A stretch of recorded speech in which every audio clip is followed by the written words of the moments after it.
Olá, caros alunos. Vamos dar continuidade então ao nosso exemplo de exercício de estados limites de projeto. E nessa continuidade, como vimos, vamos tratar de estados limites de serviço. Nesse caso, o nosso problema permanece o mesmo. E vamos ter então a nossa estrutura, os nossos carregamentos como visto anteriormente. E vamos ter, portanto, agora umas outras considerações importantes para essa parte 2. Quais sejam, né? Para o estado limite de serviço, é necessário que a gente conheça os mesmos, né? Ou seja, nós precisamos conhecer quais são esses estados limites de serviço. Então, nós temos o CQP, combinações quase permanentes, o chamado CF, combinações frequentes de ações, e o CR, que são as combinações raras de ações. Então, conhecendo as suas equações, nós podemos aplicá-los. Essas equações estão indicadas na NBR 6118 e também na mesma norma há a informação de quando nós vamos utilizar cada um desses estados limites. Só para nós termos uma ideia já do nosso primeiro modelo de cálculo que será o tirante, né? Neste caso será necessário calcular a abertura de fissura e para a abertura de fissura a norma indica a utilização das combinações frequentes de ações. Então, através dessa combinação é que será determinado o valor da abertura de serviço que, né, ocorre nessa utilização da edificação e irá indicar então se o valor é aceitável ou não como uma forma de desempenho. O nosso problema descrito anteriormente está aqui, né? E vamos à solução então dos estados limites de serviço. Para essa condição, nós vamos ter aqui os nossos resumos já das solicitações calculadas anteriormente, né? Lembrando, permanente de tração, 23,33 kN, as cargas acidentais QK1 de 45 kN de compressão, com valor representado negativo, né? E outras duas cargas de tração, índice 2 e índice 3, com valores positivos, né? Acabou sobrando aí no sinalzinho lá do nosso exemplo anterior, né? Ou melhor, da parte anterior do nosso. E vamos então iniciar o cálculo para o primeiro estado limite de serviço, o chamado CQP, ou seja, combinação quase permanente de ações.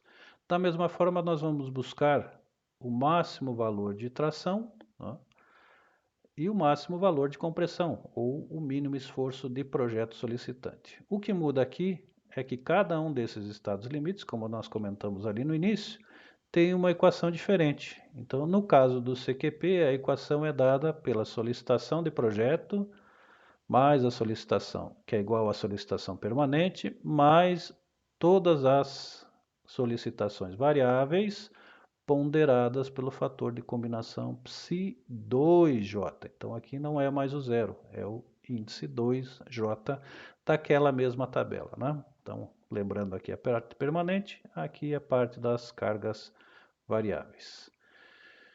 Hipóteses. Bom, como todas as cargas são acidentais, têm a sua somatória, tem um fator de ponderação, nós vamos ter uma hipótese apenas, né? Então, não há necessidade de outras combinações para esta combinação CQP. Montando ali com os valores que nós conhecemos, nós temos então, para a solicitação normal de projeto, né, o valor 23,33 da permanente, sem ponderação, como visto ali na equação, mais as outras cargas acidentais que têm o mesmo sinal do que nós estamos buscando lá, então só entram somente as solicitações positivas, ponderadas pelo fator de combinação índice 2. Né? Para isso, então, nós vamos entrar na tabela, vamos ver então o índice 2 correspondente ao vento, 0, né? E correspondente ao local onde há elevada concentração de pessoas, índice 4. Voltando ali, né, temos os dois valores e finalizando o cálculo, nós vamos achar o ND máximo 66 kN de tração. Vamos proceder também para a compressão, ou a mínima solicitação. Neste caso, vamos ter o valor 23,33 da permanente, sempre entrando, né? E acidental apenas uma, né? O menos 45. Temos que buscar também o fator de combinação, aqui indicado como 0,3, na nossa tabela. Como trata-se agora de local que não há elevada concentração de pessoas, o fator de combinação é 0,3. Voltando à solução do problema, fazemos o cálculo e achamos aqui, ó, ND mínimo, opa, deu positivo, 9,83 kN. Então é tração também. Então, tanto a solicitação máxima quanto a solicitação, neste caso mínima, né, são valores de tração. Não ocorreu nesta combinação a inversão do carregamento, não ocorreu a compressão esperada, né? Então, isso é importante para determinar que, caso seja empregado esta solicitação de serviço, não será necessário empregar duas vezes na análise do elemento estrutural. Não há necessidade de considerar, né, a inversão entre tração e compressão. Bom, mudamos de estado limite de serviço agora. Aqui vamos usar a combinação frequente de ações. Então, temos uma outra equação, né, a solicitação de projeto, é a solicitação permanente, ou a somatória das permanentes, se houverem outras cargas permanentes. Vamos ter uma carga adotada como principal, que será ponderada pelo fator de combinação Psi1, e as demais cargas acidentais ponderadas pelo fator de combinação índice 2. Então, neste caso, nós vamos ter que avaliar novamente as hipóteses, né? Então, vamos ter número de acidentais daquele sinal positivo, vão definir as quantidades de hipóteses a serem testadas, né? Como neste caso nós vimos que nós temos duas cargas, né, positivas, então vou ter que fazer como lá no estado limite último. Definir a primeira hipótese com a carga principal, neste caso, representando a carga do edifício comercial, que se trata de alta concentração de pessoas, né? E neste caso, vamos substituir lá a solicitação permanente de projeto, as duas acidentais, a principal estará aqui ponderada pelo fator Psi1, e o vento, né, que é a secundária, pelo fator de combinação Psi2. Entrando aqui, né, vamos ver então para elevada concentração de pessoas o 0,6 e pressão dinâmica do vento 0 no Psi2. Né? Então, Psi1 e Psi2 correspondentes à carga principal e à carga secundária. Fazendo a nossa continha final, aí chegamos a 87,33 kN de tração.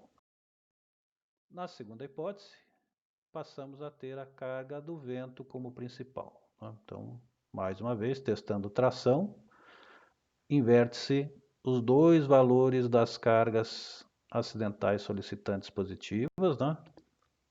O vento passa a ser principal e a carga do edifício comercial passa a ser secundária. E neste caso, vamos buscar na tabela os fatores de combinação. Então, o vento, nesse caso, entra como principal ponderada por Psi1 e a carga da elevada concentração de pessoas, né, entra aqui como 0,4. Fazendo a conta, chegamos a 68 kN de tração. Comparando os dois resultados, vamos chegar à solicitação máxima de projeto, o maior dos dois valores, 87,33 kN de tração, representando, né, a solicitação máxima de projeto para estado limite de serviço de combinação frequente de ações. Já para análise de máxima compressão, bom, agora já estamos em dúvida, né, se é máxima compressão ou vai ocorrer a tração, né? A equação é a mesma, vamos ter uma carga apenas negativa, então uma hipótese, temos 23,33 e o 45 ponderado agora pelo Psi1, que ele é a única carga, então é a carga principal, né? Neste caso, trata-se desta condição aqui, né? Não é a região de elevada concentração de pessoas, né? Ou seja, o edifício residencial, sem cargas de concentração de pessoas. A ponderação é o 0,4. Voltando à solução, vamos ter então o resultado mais 5,33 kN de tração. Então, neste caso, permanece o valor positivo de tração, portanto, ND mínimo. Então, os dois resultados nesse estado limite também foram de tração. Retornando aqui só para finalizar, né? Valor máximo 132 kN de compressão. O valor 0,3 retirado lá da nossa tabela. A segunda hipótese passa a ser o vento, né? As mesmas solicitações de projeto, só que o vento entra como principal, a carga do edifício residencial passa a ser secundário.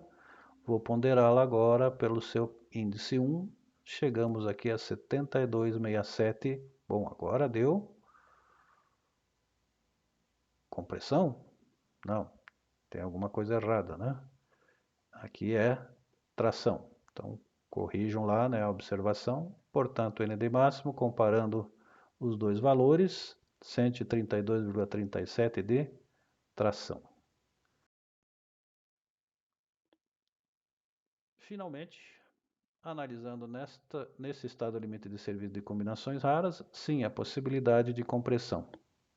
Da mesma forma, nós temos uma carga acidental negativa, então apenas uma hipótese, vamos entrar com ela com valor integral, né, que é esta parcela aqui, mais a parte permanente integral.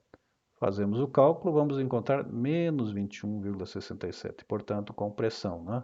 Então, temos o ND mínimo, 21,67, que é uma solicitação de compressão pelo sinal, ou uma solicitação máxima de compressão, né? Esquece aqui o sinal, 21,67, com efeito de compressão. Então, neste caso, já na combinação rara, o que nós observamos é que houve a inversão de sinal e, portanto, de esforço solicitante. Então, para a combinação rara, há a hipótese de ocorrência de tração em um instante e em outro pode ocorrer compressão no elemento estrutural. Para finalizar, eu montei aqui um pequeno gráfico no AutoCAD só para nós termos ideia da magnitude desses esforços comparados entre si, né? Então, o estado limite último, como nós vimos, corresponde ao estado limite para o dimensionamento ou verificação da segurança da estrutura. Então, é o maior valor a ser obtido sempre, né? Nós tivemos 187,6 num sentido, né, de tração e 39,67 no sentido da compressão, dando ali uma amplitude de mais ou menos 227 kN para esse elemento estrutural. A combinação rara, ou seja, que tem uma probabilidade menor de ocorrer do que as demais solicitações no estado limite de serviço, apresentou uma amplitude relativamente grande. Mas isso aqui é uma situação em serviço, que pode ocorrer uma, duas ou três vezes durante a vida útil da construção, enquanto o estado limite último já trabalha com uma probabilidade muito mais baixa de ocorrência, como nós vimos na parte conceitual, né? À medida que nós chegamos mais próximo da combinação permanente, né, temos a frequente, daí combinação quase permanente, as variações vão se reduzindo, porque isso se aproxima mais do que é a carga permanente da estrutura. Então aqui nós teríamos uma amplitude de 82 e na permanente uma amplitude de 56, né? Então combinação rara, frequente, ou seja, com uma ocorrência bem comum ao longo da vida útil da obra, e a quase permanente, né, que com certeza vai existir na obra, já que nós temos a permanência dessa carga quase ao longo do tempo todo, né, com pequenas variações, quando ocorrem reformas e algumas alterações, às vezes, de projeto ou alterações de uso, né, que envolve também algum tipo de intervenção, né? Então, com isso, nós concluímos o estudo dos estados limites, mas Lembrando que nós estaremos aplicando, né, esses conceitos ao longo dos exercícios e detalhamentos, né, e todo estudo que envolve o dimensionamento dos diversos elementos estruturais. Então, pilares, tirantes, vigas, lajes, blocos de fundação, sapatas, todos dependem, antes de mais nada, de se conhecer o esforço solicitante de projeto, tanto para o dimensionamento quanto para a análise do desempenho. Tá? Então fiquem tranquilos que nós estaremos reforçando isso ao longo aí dos próximos capítulos, né, que estaremos estudando nesse nosso grupo, ok? Vamos conversar, daí qualquer dúvida no atendimento nós podemos dirimir essas eventuais dúvidas. Um abraço a todos, espero que todos tenham compreendido esse conteúdo.